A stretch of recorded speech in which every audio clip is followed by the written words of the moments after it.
예전에 한지붕 세가족이라는 TV 프로를 혹시 기억하십니까? 어떤 분들은 뭐 기억하실지도 못하실지 모르지만 제 기억상으로는 주일날 아침에 했던 TV 프로로 기억이 납니다.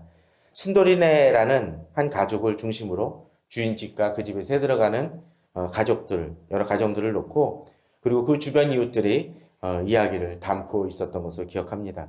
이들은 티격태격하지만 서로 도와가며 한 가족처럼 살아가는 따뜻한 이야기로 기억을 합니다. 우리 주변에는 가족은 아니지만 서로 돕고 살아가는 이들이 있습니다. 요새는 홀로 살아가는 가정들도 많고 어떤 이유건 간에요.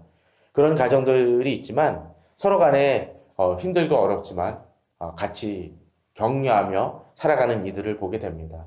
물론 요새는 이웃들의 어떤 그 교류라든가 그런 것들이 많이 사라진 시대이지만 저희 동네만 하더라도 그래도 이웃들끼리 교류가 있고 또 음식도 나누는 모습들을 봅니다. 어려울 때 서로 돕는 것도 보게 됩니다. 그런데 꼭 이렇게 그 가정이라는 테두리 또는 동네라는 테두리가 아니더라도 여러 가지 이유로 하나 되어지는 이들도 보게 됩니다. 어떤 때는 고통이란 과정 속에서 하나 되기도 합니다. 세월호 유가족들이 그러했던 것 같습니다. 이제 곧 세월호 그쪽 추모하는 곳이 광화문에서 사라진다고는 하지만 그들은 극한 고통 속에서 서로가 격려하면서 그 몇 년을 버텨왔습니다. 어떤 때는 모함도 받습니다. 그들 앞에서 어떤 때는 피자 파티라고 하면서 벌이는 그런 모욕적인 이야기를 공격을 당하면서도 그들은 서로를 격려하며 견뎠고 결국 그 속에서 유해 수습과 본체 인양이란 지난한 싸움을 견디고 치러왔던 것 같습니다. 또 어떤 때는 교회도 그렇습니다. 교회도 같은 믿음이란 같은 신앙 안에서 싸워 나갑니다. 그러나 어떤 때는 이렇게 고통과 어떤 주제로서 한 마음으로 이루는 이들이 있지만 한 지붕에 있고 한 가족이지만 두 마음을 품는 이들도 있습니다. 한 지붕 세 가족은 비록 세 가족이란 구성이 있지만 한 마음으로 뭉쳐짐을 보여주지만 한 지붕에 있고 한 가족이라는 또는 혈연이라는 가정 또는 한 교회라는 이름으로 묶여 있지만 두 마음을 품을 수 있음을 종종 보게 됩니다. 요새 정치에서도 그렇지 않습니까? 꼭 당이 달라서 다른 마음을 품고 있는 것이 아니라 같은 당임에도 불구하고 전혀 다른 모습으로 싸우는 이들도 우리는 종종 보게 됩니다. 심지어 같은 가족임에도 서로 생각이 달라 다툼이 끊이지 않고 서로 다툼은 없고 말은 안 한다 할지라도 하나 되지 못함으로 하나의 뜻을 이루지 못하고 아픔과 고통을 겪는 이들이 있음을 종종 보게 됩니다. 오늘 본문은 그런 모습을 보여줍니다. 113절에서 내가 두 마음 품는 자들을 미워하고 라고 되어 있습니다. 어떤 데 공동체 속에서 두 마음도 있지만 또 어떻습니까? 같은 신앙을 가지고 있고 예수 그리스도를 사랑하고 하나님을 경외한다고 하는 이들 속에서도 두 마음을 품는 이들이 있음을 본문은 이야기하고 있습니다. 두 마음 품는다는 것은 어떤 것입니까? 결국 우리들이 계속적으로 말씀을 이 시편 119편을 통해서 나눠왔지만 말씀을 따르고 주님을 경외하며 말씀을 기뻐하고 말씀을 즐거워하는 이들은 어떻습니까? 그 말씀으로 인하여 한 방향을 보게 되고 한 마음을 갖습니다. 근데 그렇지 않은 이들이 있다는 것이죠. 두 마음은 어떤 것입니까? 마음이 나눠져서 말씀을 온전히 의존하지 않는다는 것입니다. 오늘 시편 기자는 그런 사람을 미워한다고 되어 있습니다.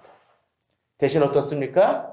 두 마음 품는 대신 한 마음으로 주의 법을 사랑하는 것을 이야기합니다. 열왕기상 18장 21절에 보면 이런 구절이 등장을 합니다. 이 사건이 어떻습니까? 엘리야가 바알을 쫓던 그 백성들에게 도전하는 이야기입니다. 갈멜산에서 어떻게 하죠? 아합왕을 하고 도전장을 내면서 바알 선지자를 모아오라고 얘기를 하죠. 그래서 850대 1의 경쟁을 싸움을 벌입니다. 제단을 쌓고 바알 선지자들이 이제 제단을 쌓고 했지만 불이 내리지 않아서 하루 종일 가만히 있게 되죠. 아무것도 못합니다. 그러나 이제 엘리야는 어떡하죠? 이 제단을 쌓고 이제 백성들에게 도전합니다. 오늘 본문이 그렇죠. 엘리야가 모든 백성에게 가까이 나아가 이르되 너희가 어느 때까지 둘 사이에서 머뭇머뭇하느냐. 그 두 마음입니다. 여호와가 만일 하나님이면 그를 따르고 바알이 만일 하나님이면 그를 따를지라고 도전합니다. 두 마음 중에 하나를 택하라는 거죠. 두 마음으로 안 된다라는 것입니다. 근데 뭐라고 얘기합니까? 백성들이 뭐라고 얘기하죠? 대답하지 않습니다. 왜 그렇습니까? 아직도 주저한다는 것입니다. 어쩌면 이 시대에 우리들도 그럴 수 있습니다. 아니 오늘 본문 속에서 시편 기자도 그러한 도전을 합니다. 두 마음 품는 자들이 우리 속에 있다라는 것이죠. 그럼 이 두 마음 품는다는 것은 어떤 것일까요? 야고보서에서는 이런 구절이 등장을 합니다. 오직 믿음으로 구하고 조금도 의심하지 말라. 의심하는 자는 마치 바람에 밀려 요동하는 바다 물결 같으니 이런 사람은 무엇인지 죽게 하기를 생각하지 말라. 두 마음을 품어 모든 일에 정함이 없는 자로다. 정함이란 건 뭡니까? 고정됨이라는 것입니다. 고정되지 않다는 건 뭡니까? 흔들린다는 거죠. 가끔 가다가 보면 강아지들 중에 그런 강아지들이 있습니다. 저희도 그 고양이를 키우지만 고양이한테 살을 주게 되면 어떤지 아닙니까? 살을 딱 감게 되면 사람이 주방에 둘이 서 있으면 왔다 갔다 합니다. 이쪽 가서 쓰러지고 이쪽 가서 비벼댑니다. 어느 사람이 밥을 주는지 모르기 때문에 그렇습니다. 강아지들도 그래요. 이쪽 쫓아갔다 저쪽 쫓아갔다 그렇습니다. 어차피 밥 먹을 거긴 하지만 우리 자신이 어떤 데는 그럴 수 있습니다. 하나님이 우리에게 약속을 주셨음에도 불구하고 하나님께 온전한 맡김이 없이 세상적인 방법으로 이렇게 풀어가야 되지 않을까라고 자꾸 고민합니다. 그러니까 왔다 갔다 하죠. 예전에는 그런 얘기 들었지만 선풍기 날개를 고정을 안 시키면 어떡합니까? 다다다다다 소리가 납니다. 자동차 정비하다가 이 제대로 나사 안 껴놓으면 어떻습니까? 차 타고 가다 보면 다다다다 소리가 납니다. 우리 마음이 그렇게 흔들리고 있지는 않습니까? 두 마음을 품어 정함이 없기 때문에 그렇습니다. 또한 야고보서 4장 7절 8절에서는 이렇게 얘기합니다. 그런즉 너희는 하나님께 복종할지어다. 마귀를 대적하라. 그러면 너희를 피하리라. 하나님을 가까이 하라. 그러면 너희를 가까이 하시리라. 죄인들아 손을 깨끗이 하라. 여기서도 얘기하죠. 두 마음을 품은 자들아. 이 경우는 어떻습니까? 내 마음속에 사단이 들어오도록 열어놓는다는 것입니다. 그러니까 그 마음이 어떻게 해요? 지저분해지고 더러워진다는 거죠. 더러워지니까 어떡합니까? 하나님의 음성이 들리지 않게 되고 하나님께 온전히 내 자신을 드리지 못하게 됩니다. 요리하는 사람들에게 있어서 가끔 그 이야기 나오는 게 있죠. 생선을 다듬다가 이제 채소를 다듬는데 그 칼과 도마를 제대로 안 쓰면 어떡하나요? 그 채소에 그 냄새가 배어서 제대로 음식이 맛이 나지 않습니다. 어느 사람이 짬뽕 만들다가 짜장면 만들면서 똑같은 그릇을 쓴다면 맛이 엉키게 됩니다. 우리 자신이 그럴 수 있습니다. 세상을 쫓다가 하나님을 쫓다가 하게 되면 결국 우리 마음은 성결하게 되지 않을 수밖에 없습니다. 어쩜 우리들이 그런 두 마음 속에서 살아가는지 모릅니다. 바울도 그렇게 얘기합니다. 내 지체 속에 산 다른 법이 내 마음의 법과 싸워 내 지체 속에는 죄의 법으로 나를 사로잡는 것을 보는도다. 바울도 그런 갈등 속에서 싸워 나가야 됨을 이야기합니다. 두 마음을 품었다면 온전한 마음을 이룰 수 없습니다. 짬짜면은 좋은 음식일진 모르지만 짬뽕도 제대로 못 느끼고 짜장면도 제대로 못 느낄지도 모릅니다. 뷔페 같은 데 가보십시오. 요새 뷔페 하는 음식점들이 많이 퇴색하고 있다고 얘기를 하는데 그거 뭘까요?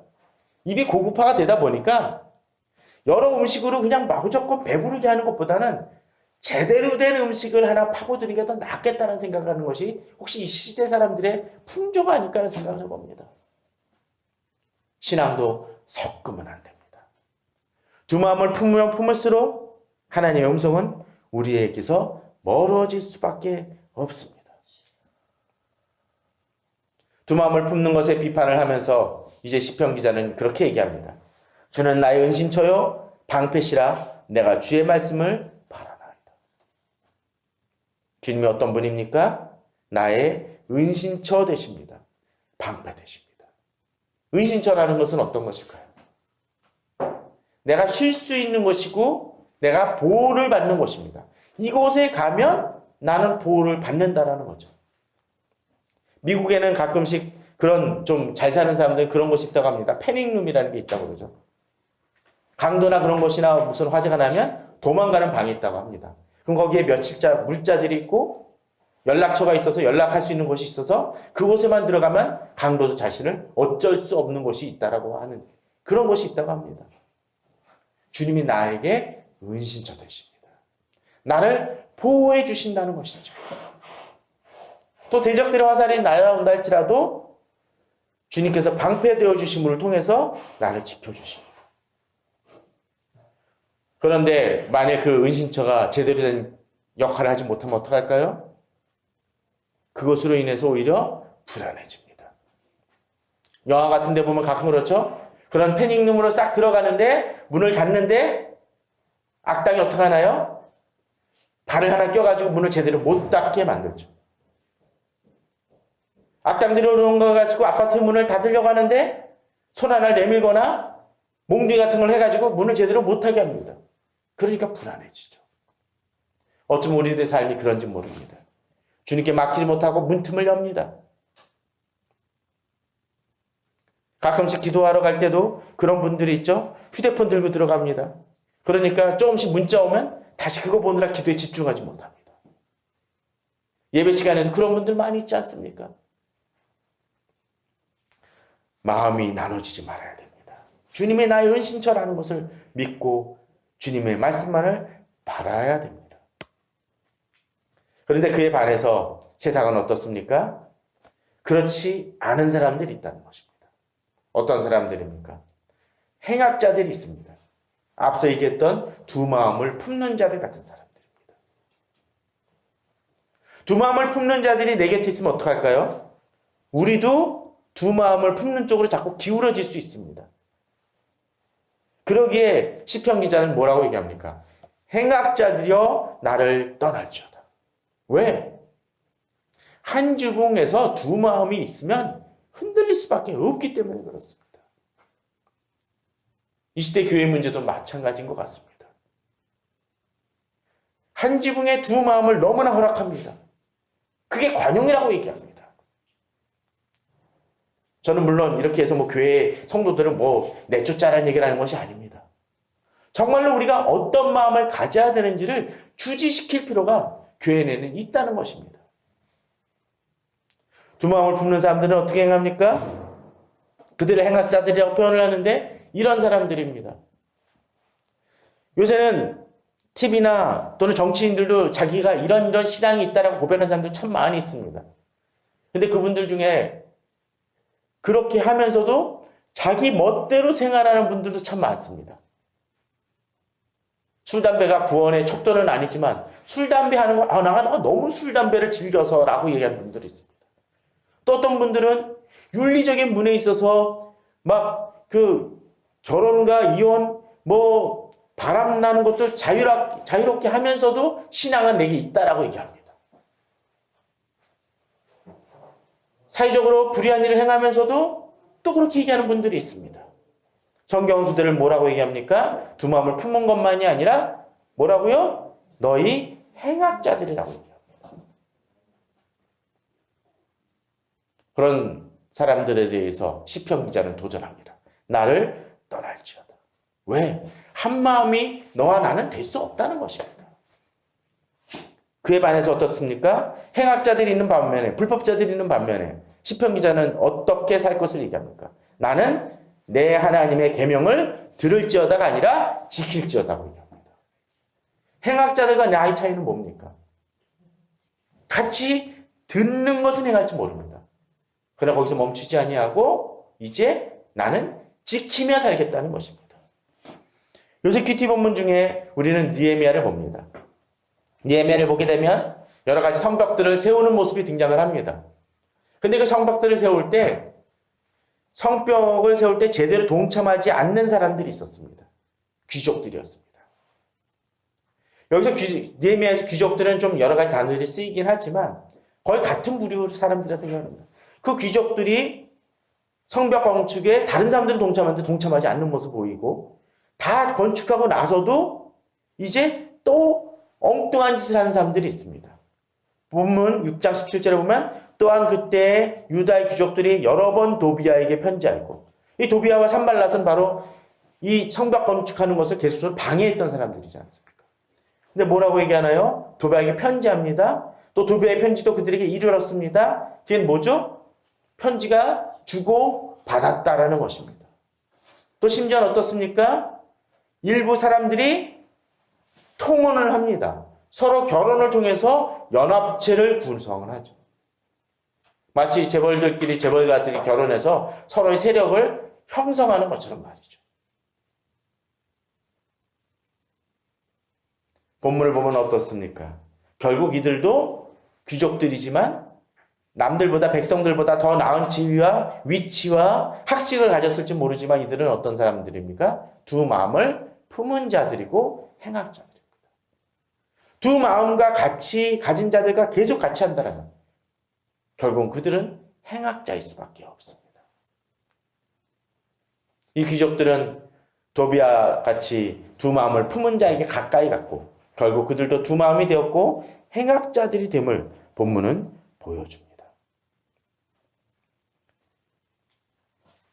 오늘 시편을 보게 되면 115절에서 이렇게 나오죠. 너 행악자들은 나를 떠날지어다 라고 얘기했고, 또 118절에서는 주의 의뢰들에서 떠나는 자는 주께서 다 멸시하셨다고 되어 있습니다. 둘 다 떠납니다. 그런데 어떻습니까? 115절에서는 행악자들이여 이제 나와 같이 하지 말고 너는 떠나라고 얘기하는 반면에 이들은 또 어떤 사람들입니까? 이미 주의 의뢰에서 떠난 자들입니다. 그러기에 오늘 시편 기자는 이 행악자들 보고 떠나라고 얘기하는 거죠. 왜? 이미 주를 떠난 자들이기 때문에. 우리는 이것을 분별할 수 있어야 됩니다. 단순히 같은 지붕 아래 있다고 해서 그들이 모두 한 마음이지 않는다는 것이죠. 그들이 이미 떠났습니다. 주일레들에서 떠났습니다. 그러기에 우리는 그들과 자기 자신을 좀 구분해낼 필요가 있습니다. 그럴 때 우리들은 더욱더 주님을 바라보며 나아갈 수가 있습니다. 또 역으로 우리 자신에게 두 마음이 있다면 이제는 선택해야 될 때입니다. 두 마음을 품었다는 것은 나도 역시 주의 윤례를 떠난 자가 될 수 있다라는 것입니다. 우리는 그러한 것들과 분별해서 결별해서 살 수 있는 결단이 필요합니다. 혹시나 우리 자신에게 있어서 이러한 두 마음을 품은 자들이 있습니까? 그런 자들이 있다면 그들과 삶을 구분해내며 진정으로 한 마음을 품은 이들과 함께하는 노력이 필요합니다. 또한 이러한 두 마음을 품지 않기 위해서 한 가지 우리에게 필요한 것이 있습니다. 떠나는 것이 있다면 이제 어떤 것이 있습니까? 떠나지 않으려면 붙들어야 될 것이 있습니다. 116절, 117절에서는 그렇게 얘기합니다. 주의 말씀대로 나를 붙들어 살게 하시고 117절에서도 뭐라고 되어 있나요? 나를 붙드소서라고 되어 있습니다. 그럴 때 내가 구원을 얻고 주의 일들이 항상 주의하리다. 자, 그런데 여기서 붙드는 것이 누굽니까? 내가 붙드는 것입니까? 아닙니다. 주님이, 하나님이 나를 붙드시는 것을 얘기합니다. 이것은 어떤 것을 얘기할까요? 내가 내 의지로 주를 붙들려고 하지만 잘 안 된다는 것입니다. 그렇게 필요한 것이 뭡니까? 주께서 나를 붙들어 지켜달라고 구하는 것입니다. 안 그러면 자꾸 두 마음을 품게 되고 악한 길로 나아갈 수 있는 그런 요소들이 내게는 너무나 많다라는 것이죠. 그래서 주의 말씀대로 나를 붙들어 살게 하여 달라고 되어 있고 또 그렇게 주님 말씀을 붙들 때 우리에게 필요한 것이 뭡니까? 내가 주님 말씀을 붙들고 살아가는데 일이 안 풀려. 계속적으로 문제가 생겨. 어려움이 생기고 고난이 생겨. 그러면 어떻게 될까요? 주님께서 나를 붙드시면 분명 주께서 나를 건져주시고 도와주실 거라고 했는데 계속적으로 실패만 한다면 어쩌면 우리가 의지하는 것이 부끄러워질 수 있습니다. 쟤는 믿는데도 왜 저 모양이야? 쟤는 왜 이렇게 일이 안 풀려? 물론 고난과 기복신앙을 얘기하는 것이 아니라 우리가 주님이 약속대로 나아갈 때 주께서 이루시는 놀라운 일들을 보여달라고 구하는 것이죠. 그 일은 내가 합니까? 아닙니다. 하나님이 행하셔야만 이루어질 수 있는 일입니다. 그러기에 주께 나를 붙들어 달라고 얘기하고 그럴 때 구원을 얻고 또 내가 더욱더 주님을 의지할 수 있게 해달라고 구하는 것이라는 거죠. 우리에겐 그러한 믿음이 필요합니다. 그런데 여기서 우리는 또 한 가지 중요한 부분들을 보내게 됩니다.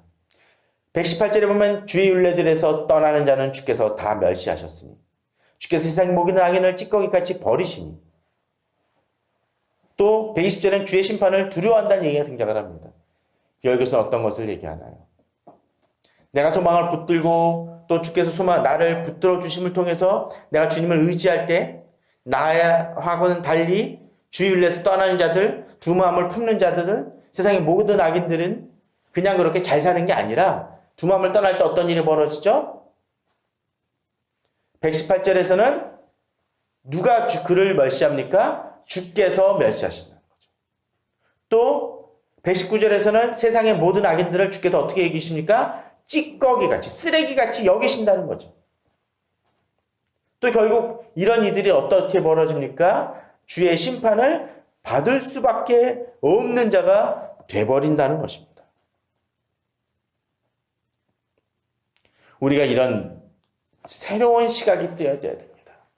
두 마음을 품는 자들, 행악자들에게 임할 일들, 또 주께서 그들을 어떻게 보시는지를 판단한다면 우리는 그들을 의지하거나 그들을 쫓을 수 없게 된다는 것입니다. 우리가 악인들이나 두 마음을 품는 이유가 뭡니까? 그들이 잘 되는 것 같아서 그렇다는 것이죠. 그게 아니고 또 하나님이 그들에게들 어떻게 판단하시고 평가하신지를 알게 된다면 우리는 정말 다른 삶을 더욱더 주님을 의지할 수밖에 없다는 거죠.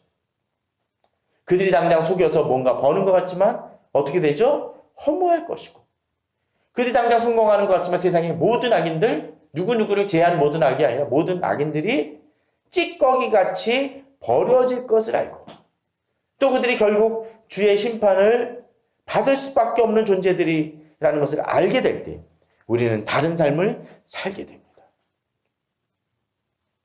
결국 이러한 우리들의 모습은 내가 그냥 주님을 말씀을 믿고 그냥 예배드리는 것만이 아니라 내가 그들처럼 주의 율례에서 떠나는 자가 되지 않고 두 마음을 품지 않고 노력할 때에 주의 심판이 내게 두려움이 되지 않는 것을 깨닫는 것입니다. 저는 우리들에게 이러한 믿음이 있어야 될 것이라고 믿습니다. 세상 악인들을 보고 야 정말 잘 되는구나가 아니라 세상의 기준이 아니라 하나님이 그들을 어떻게 바라보실지를 알 때 또 하나님이 그들에게 어떤 심판을 내리실지를 알 때 우리는 그들을 의존하지 않게 됩니다. 또한 여기서 우리들이 한 가지 또 주목해 볼 것이 있습니다. 121절에서 124절은 비슷해 보이지만 좀 다른 얘기입니다. 내가 정의와 공의를 행하였사오니 나를 박해하는 자들에게서 나를 넘기지 마옵소서. 주의 종을 보전하사 복을 얻게 하시고 교만한 자들 나를 박해하지 못하게 하소서. 자, 여기서 내가 정의와 공의를 행하였다라고 되어 있습니다. 정의와 공의. 단순히 내가 신앙생활을 잘하고 주의 말씀을 듣고 예배와 찬송을 드리는 것만이 아니라 이 영역이 더 확장되어지는 걸 봅니다. 정의와 공의라는 것이죠. 곧 내가 어떻게 이 세상 속에서 살아가는지도 바르게 행하여야 됨을 얘기합니다. 참 우리나라의 대통령들은 참 이 마지막이 잘 되는 사람들을 별로 없었던 것 같습니다. 우리나라 역대 대통령들이 임기 후에 본인이 벌을 받거나 친인척들이 재판을 받는 경우들이 참 허다했습니다. 그래서 어떤 사람들은 얘기합니다. 대통령이 되지 말아야 되지. 대통령이 참 되다가 오히려 망가지는 것이지. 라고 얘기합니다. 그런데 한번 생각을 해보십시오. 대통령이 되는 것이 문제입니까? 대통령이 친인척이 된 것이 문제입니까? 아닙니다. 그것 자체는 어떤 것인가요? 명예로운 것이고 영예로운 것이고 자랑할 만한 것입니다. 문제는 그렇게 좋은 위치에 주어졌을 때 선을 행하는 것이 아니라 악을 행했기 때문에 그 처벌을 받는 것입니다. 왜 이런 얘기를 하냐면 우리가 하나님의 자녀되었습니다. 그죠? 하나님의 백성이라고 얘기합니다. 베드로서에 얘기하는 것처럼 거룩한 우리는 하나님의 제사장입니다. 이가 나쁜 겁니까? 좋은 겁니다. 그러면 우리에게 필요한 것은 뭡니까? 거룩한 제사장으로서 하나님의 백성으로서 합당하게 살면 됩니다. 그런데 하나님의 백성으로서 세상과 동일하게 악을 행한다면 결국 우리는 어떻습니까? 하나님의 법률에 의해서 판단받을 수밖에 없는 존재가 되는 거죠. 하나님의 백성이기 때문에 더 심판을 받는 게 아니라 하나님의 백성임에도 불구하고 악을 행하기 때문에 그렇습니다. 이 시대 그리스도인들에게 있어서 필요한 것은 바로 그것입니다. 앞서 우리가 120절에서 내 육체가 주를 두려워함으로 떨며 내가 주의 심판을 두려워한다라고 되어 있는데 주의 심판을 두려워하게 되는 이유는 무엇입니까? 내가 악을 행할 때입니다. 이 시대 그리스도인들의 문제는 바로 그것입니다.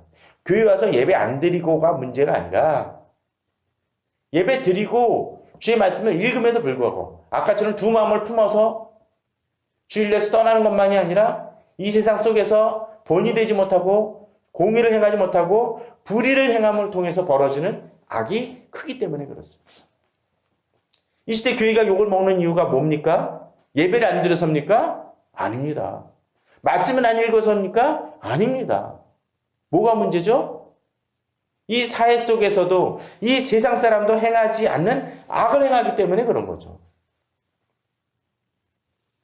교회가 욕을 먹는 것은 바로 그 이유입니다.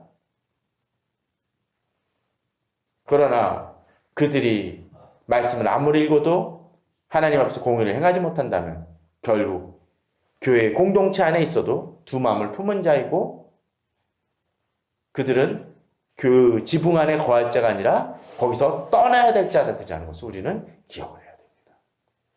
지금 우리가 어떤 존재인지를 살펴보아야 될 것입니다. 주님은 우리들에게 도전을 주십니다. 또 우리는 하나님의 백성으로서 하나님의 종으로서 이제 깨달아야 됩니다. 주의 증거들을 알아야 된다는 것이죠. 126절은 우리가 그렇게 주의 증거들을 붙들 때 이제 우리는 한 가지를 분명히 알아야 됨을 보여줍니다. 그들이 주의 법을 폐하였사오니 어떤 자들이요? 두 마음을 품은 자들, 행악자들이죠. 그들이 어떤 때는 한 지붕 안에 있는 것 같지만 두 마음을 가졌기 때문에 떠나야 할 때들이고 결국 그들은 지금은 한 지붕 안에 있을지 모르지만 결국은 주의 법을 폐한 자들이기 때문에 여호와께서 일하실 때라는 건 뭡니까? 결국 그들을 심판하실 때가 되어졌다는 것입니다.